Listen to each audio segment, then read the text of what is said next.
liftoff of... Dues naus espacials s'han donat cita a milers de quilòmetres sobre la Terra. Han entrat a la mateixa òrbita, han ajustat els seus moviments i es disposen a unir les destinacions. Són molt diferents i el seu acoplament ha de ser complet i suau.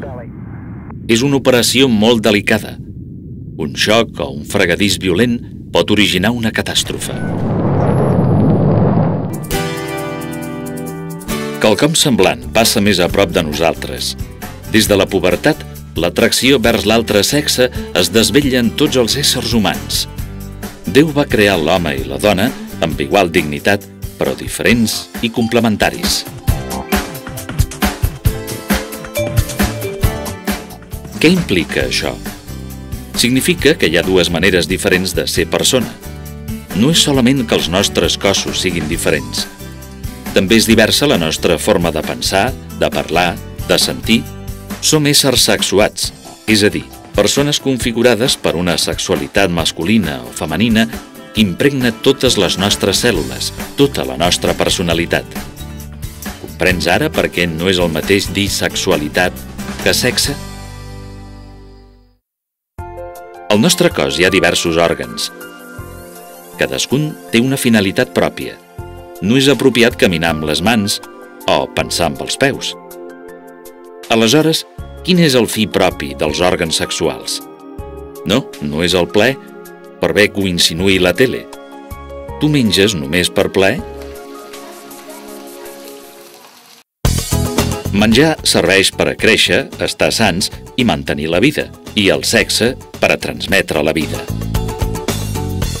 En ambdós casos, Déu ha incorporat un plaer a aquestes funcions perquè què passaria si resultés desagradable alimentar-se o engendrar fills? A la llarga, la humanitat desapareixeria. Veus com Déu ho tenia tot previst? Ens va dotar d'una ànima i un cos inseparables.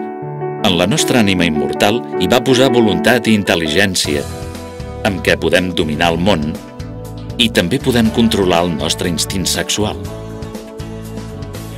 Controlar la sexualitat? Per a què? Per dirigir-la al fi que li va posar el Creador. Fixa't en el foc. Si el domines, és bo i útil. Si no el controles, arrasa i destrueix. I quin és el fi que Déu ha previst per a la sexualitat? L'amor noble i net entre l'home i la dona en el matrimoni i oberta a la generació i educació dels fills. Quan els esposos s'estimen, lliuren la seva persona completa, ànima i cos. Aquest és l'amor veritable, sincer, sense ruptures, per sempre.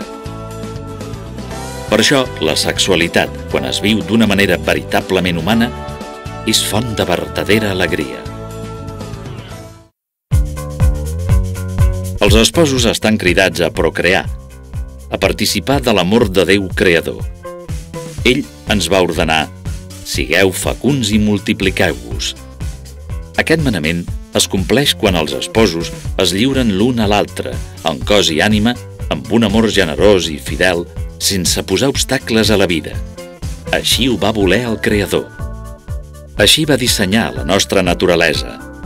Per això, el sexe només és lícit dins del matrimoni.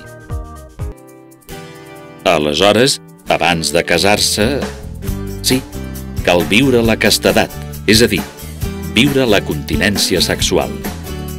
És perfectament possible. Jesucrist va estimar i va practicar la virtut de la puresa, i un cristià també ha d'estimar-la i practicar-la.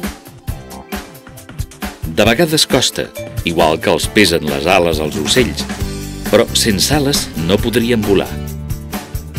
Jesucrist va prometre el cel als nets de cor. Això vol dir no ser egoistes, tenir lliure el cor per estimar Déu i per a ell estimar els altres. Déu ens va crear per i per a l'amor, però com viure aquest amor en un món tan sensual i egoista com el nostre? Sols no podem.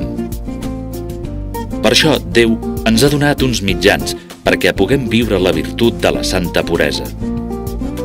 Saps quins són aquests mitjans? No et perdis les explicacions d'aquesta unitat. Seran molt importants en la teva vida.